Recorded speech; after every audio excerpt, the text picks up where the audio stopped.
Industri rokok menjadi salah satu hal yang sering dimusuhi oleh banyak pihak, mulai dari kalangan pelaku kesehatan, ekonomi, sosial, dan pemerintahan. Oleh sebab itu, rokok terus mendapatkan tekanan. Misalnya tidak boleh mensponsori olahraga, tidak boleh dipajang di baliho, iklannya di TV dan media online harus disamarkan. Intinya rokok terus dijadikan kambing hitam dan masyarakat terus ditakut-takuti. Tapi faktanya, negara mendapatkan pendapatan yang sangat besar dari cukai rokok. Pada 2021, kontribusi cukai hasil tembakau mencapai 173,8 triliun rupiah. Seolah-olah ada kesengajaan untuk terus menaikkan harga cukai, karena pasti tetap dibeli masyarakat. Artinya alasan untuk mengurangi penggunaan rokok dengan menaikkan harga cukai tidak berdampak apa-apa. Tapi anehnya, kebijakan itu rutin dilakukan. Sementara pabrik rokok juga tidak rugi karena beban cukai diberikan pada konsumen. Akhirnya, masyarakat juga yang dirugikan. Bisa disimpulkan, menaikkan harga cukai rokok hanya akal-akalan untuk mendapatkan pajak yang lebih besar. Semahal apapun rokok, selalu ada solusinya dan tetap akan dibeli.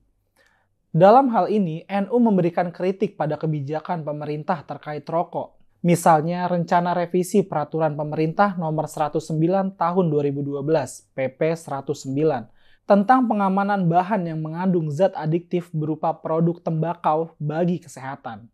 Menurut Rais Syuriah PBNU, Kiai Haji Azizi Hasbuloh, pemerintah sering membuat peraturan yang menakutkan, tapi eksekusinya melempem.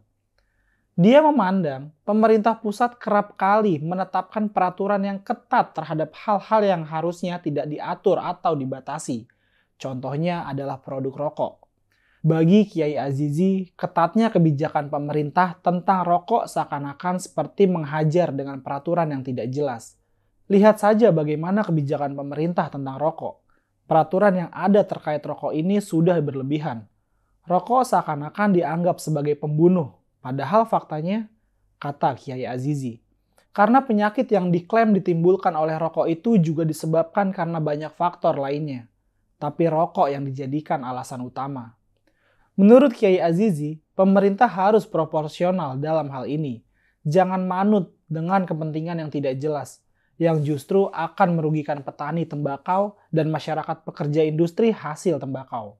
Dalam buku Nicotine War sudah dijelaskan dengan gamblang bahwa permusuhan terhadap rokok itu dilakukan oleh perusahaan farmasi dunia. Buku yang ditulis oleh Wanda Hamilton untuk menguliti kepentingan bisnis obat-obatan dan dikenal sebagai Nicotine Replacement Therapy atau NRT dalam agenda global pengendalian tembakau. Perang nikotin menurut Wanda Hamilton sudah nyaris dimenangkan oleh korporasi-korporasi farmasi internasional. Mereka sukses dengan kampanye global anti tembakau. Mereka juga mendapat dukungan penuh dari WHO, Lembaga Kesehatan Publik, pemerintah dan NGO anti tembakau. Rokok dianggap sebagai biang masalah mulai dari kesehatan, ekonomi sampai pengaruh sosial. Tapi faktanya, selain rokok juga banyak hal lain yang memiliki dampak serupa, bahkan lebih buruk. Misalnya gula, yang disebut sebagai penyebab sebagian besar penyakit manusia modern. Tapi penggunaan gula tidak pernah ada batasannya.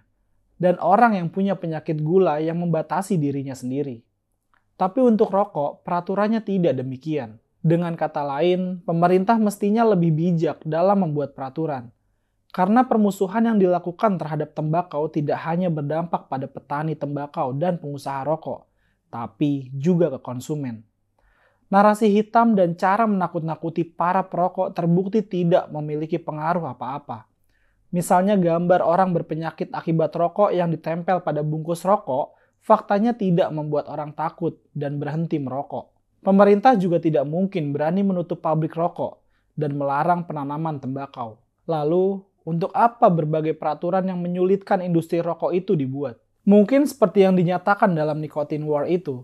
Alasannya karena propaganda perusahaan farmasi global. Tekanan yang sangat besar pada pemerintahan dan masyarakat agar memusuhi rokok tanpa alasan yang logis.